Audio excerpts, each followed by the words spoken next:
Hi, folks, with Tacitus today, your pushback channel, and thank you for joining this audio live stream. Please listen to this presentation as you would a radio broadcast.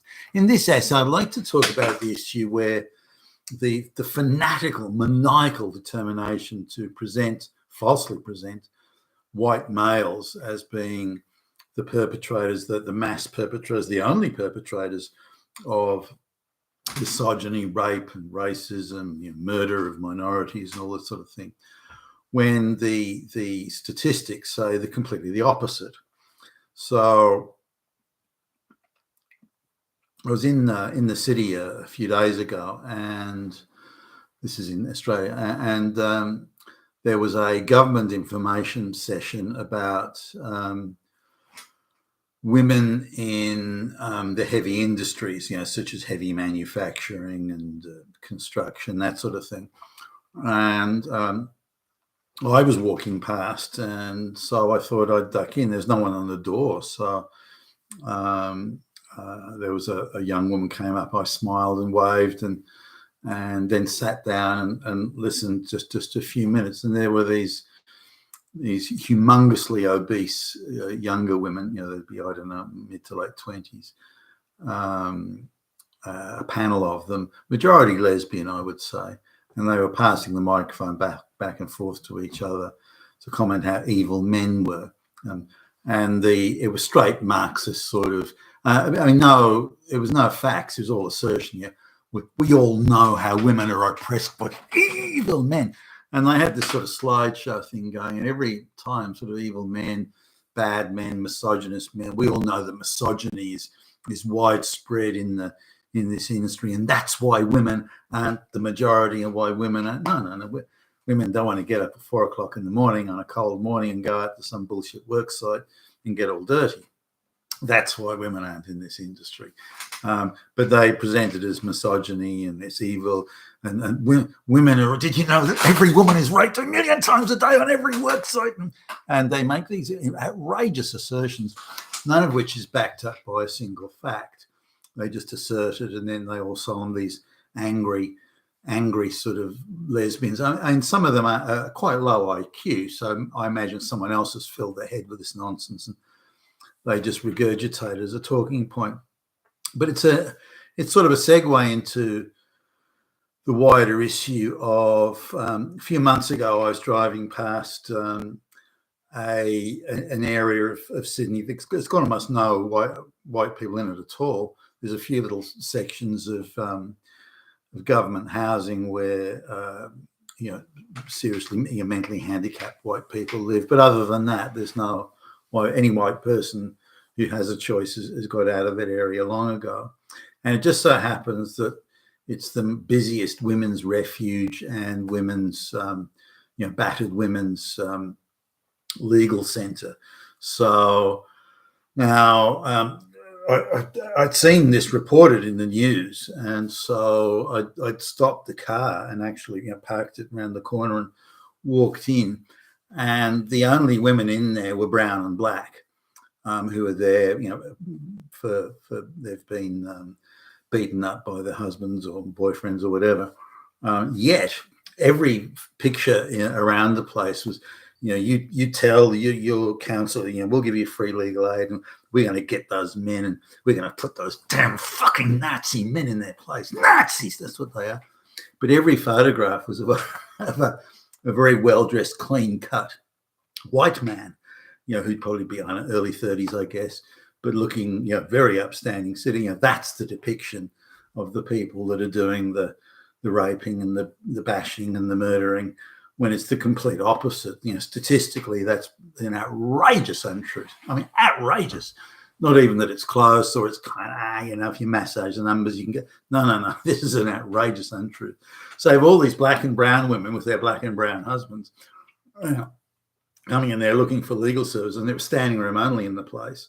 And yet every depiction is that it's a straight white man, again, middle class, well dressed, clean cut looking sort of dude. So I was in there for, I don't know, it was sort of a circular building, so I could do the loop in a minute and a half or something, and off I went. But it proves it. Now, if we go to let's say, the adolescence drama that Netflix put together, another piece of outrageous propaganda. And we look at why they've used they've used a white boy from an intact family. And I've done crunched the statistics, that the statistical possibility that of the murders of young girls in school, I'm not even sure they break it out for school, but I mean, it's under the age of 16, but quite a few of them could have already left school. Anyway, but just looking at the murder of young girls by boys, the best I can come up with is, in terms of white boys murdering girls of any color, it's like 0.4%. So let me just repeat that: 0.4%. So of the murders that occur, 1 in every 250 is done by a white boy with a, who isn't in a government housing project. Now you could sort of have a look and say, well, what about repeat offenders, and say boys who already have long rap sheets for, I don't know, stealing cars or something like that, and then they do this. But it's still very small. Yet in the portrayal of the evil misogyny in the portrayal of that, they choose a white boy from a loving, intact family. So statistically, of the murders of young girls that are statistically, the white boys in that category do that are statistically irrelevant. So, and yet this is what they push. If you look at or listen to the propagandists, they put it and push it, and all over the place, it's only white boys that are doing it. So all the black kids that are stabbing each other and stabbing girls, most of the stabbings and subsequent deaths of say people under the age of 17, it's black and brown people stabbing each other. It's not an interracial thing. And the vast majority, as in 95% of the killings of girls, or serious injury, for example, throwing acid in the face, honor killings, all that sort of nonsense in Islamic societies. 95% of it is black people and brown people, and the rest is like outside of school anyway, but doesn't involve white people. So, or you could even have girls stabbing each other in some cases. But the fact is that a tiny proportion of these white boys, brown and black boys, are far and away the bigger number here, and yet the media, the depictions, the entertainment, is the complete reverse of the reality. Now, the same goes for things like, in Australia, for example, things like rape statistics and so on. The vast majority, far and away, the majority of wife batterings, woman batterings, rapes, this sort of thing, is in brown and black communities. It's not amongst whites. And if you take of the whites that are involved, if you take out the people in government housing who have mental health and drug addiction problems, things like that, if you take that out, then you're looking at a tiny proportion, not even 5%, straight white males who aren't, again, in government housing and that sort of thing. So a tiny proportion. You would think it's more, because whenever a white man's involved in these things, it's headline news across the country, front page. Whereas, the daily, multiple times a day occurrences of black and brown people doing this, the media basically doesn't touch it. You might get some of the local media outlets having a quick and brief look, but even then it won't be a headline. It'll be buried in page 10 or somewhere. So, nor will it be a big headline, so it'll be easy to miss. So there's a very inaccurate depiction and portrayal of but the people who are doing it know, why are they telling so many lies? If white people were this bad, as they're trying to sort of suggest or imply, then you wouldn't need to tell any lies. You wouldn't need to do any misrepresentations or fabrications or ridiculously play around with stats. You wouldn't need any of that because the facts would scream out for themselves. But because there are no facts to support it, they rely on assertion and just outright untruth. They're just telling lies. And again, like in that Netflix program, Adolescent, which was paid for by the government to do propaganda against white people, by the way. So this idea that white kids are being subject to misogyny online, which makes them run around murdering white school. Oh, excuse me. I mean, it's fucking ridiculous. But nonetheless, that's what's happening out there, and that's what's going on. But if you crunch the numbers, even a cursory one, you don't have to do a huge deep dive. You can see, well, wait a minute, why are they saying that white people are not doing this? White people aren't anywhere near at the top of the list here. And if you look at all the stats by race on things like rape and wife battering or women assaulted women and that sort of thing, then it's white people are even where white people are the majority, they're still way down the bottom of the list. So and this is reflected in other crimes. So this is where in the United States that the 13% of the population commit 50+% of the crimes, even higher than that in some categories of crime. It's into the 60%. So when you think the majority, not all, when you think the majority of those are from young men, then you're looking at something like 3% of the population is committing 50% of the crimes. So why is this obsession, a maniacal obsession with portraying middle class, well, clean cut, straight white male as the perps when they're not? I mean, they're not even close. This is something again you see in the rape thing. It's an ideological thing, and I've spoken to women who work in this rape stuff where the brown and the black people are minority victims. So ideologically, they fall into a victim category. That doesn't mean that they won't be prosecuted or something like that if they go around killing people or beating up their wives or girlfriends or something. So they'll still be gone after, but usually they've done it very brazenly and it's obvious, and they'll cop a plea deal. So even though they may get 20 years if they were to go to court, the prosecutors will cut a deal. So we'll give you 7 years in prison. You'll be out in 5. Just cop a guilty plea. So they can just do so. Nearly everything there is just a plea. Very, very few times does it go to court.